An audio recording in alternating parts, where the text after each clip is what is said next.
Alright guys, so today we're going to be talking about functions in their inverse. This will be a brief introduction video, and what we're going to be doing here is how we can determine if the inverse of a relation is going to be a function. Alright, so we have the following here. We have y equals x squared. Alright, we all know what that graph looks like. That's a quadratic. What we're trying to determine here is, okay, is the inverse of this also going to be a function? Well, what do we know about this, right? Well, we know that this is in fact a function, right? Because for every x value, there's exactly one y value, okay? And you can also test this by doing a vertical line test. So if you were to draw a vertical line, if it only hits, okay, your curve at one point, all right, then that's going to be a function, all right? So you could also use a vertical line test. All right, for this video though, we're going to show you two ways you can do this. We'll first go through finding the inverse and then proving, okay, to see if it's a function or not, and then we'll show you, okay, a quicker method you can use. All right, so the first method, we're actually going to find the inverse of this. So in order to do that, we need to replace the x with y and the y with x. So we'll have the following. We'll have x equals y squared, right? And now we just simply solve for y, so we're going to take the square root on both sides. So we get the square root of x equals y, and this is really just y equals plus or minus the square root of x. Okay? So what we want to do here is go ahead and graph this so we get a better visual. So I'm just going to make a quick graph here. Alright, so when x is 0, alright, our y will also be 0, so we'll have a point here. Okay, let's pick in some easy values here. When x is 4, so 1, 2, 3, 4, okay.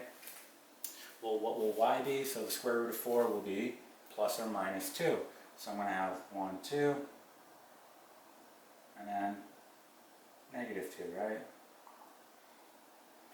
Alright, and we'll have something looking like this, okay? So I'm just doing this by hand, so it's not perfect, but you'll have a graph that looks something like that. Now, what you can do at this point is simply do a vertical line test, right? So if you were to draw a vertical line here, okay, notice that it hits 2 points on the graph, right? So it hits here and here, and what that tells us is it failed the vertical line test, meaning it is not a function. Because a function, remember, is for every x value, there's exactly one y value. Well, in this case, right, here's my x value, I have a y value here and here, so it's not a function, right? It failed the vertical line test. So we know here, okay, that for this particular problem right here, the inverse, okay, is not going to be a function. Now, let's talk about how you could have done it quickly, right? It's something called the horizontal line test. So if you just simply draw a horizontal line on your original, right here, okay, notice that it hits 2 points here and here, okay? So if it fails the horizontal line test, that tells you that the inverse of this is not going to be a function. Okay, so you can do the horizontal line test, all right? But you can always confirm it by actually taking the inverse and going through the steps, okay? Or you can use this method, which is much quicker. So let's do one more example here, and that will be it.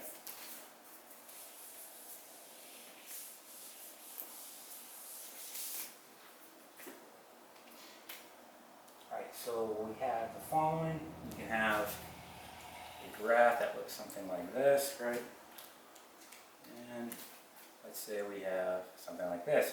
We want to know, okay, for this graph, is the inverse going to be a function? Well, just simply do the horizontal line test, right? Oh, look, it hits 1 point, right? You want to test it again? Look, 1 point. What that's telling you, it hits 1 point when doing the horizontal line test. So the inverse of this is going to be a function. Okay? And that is it.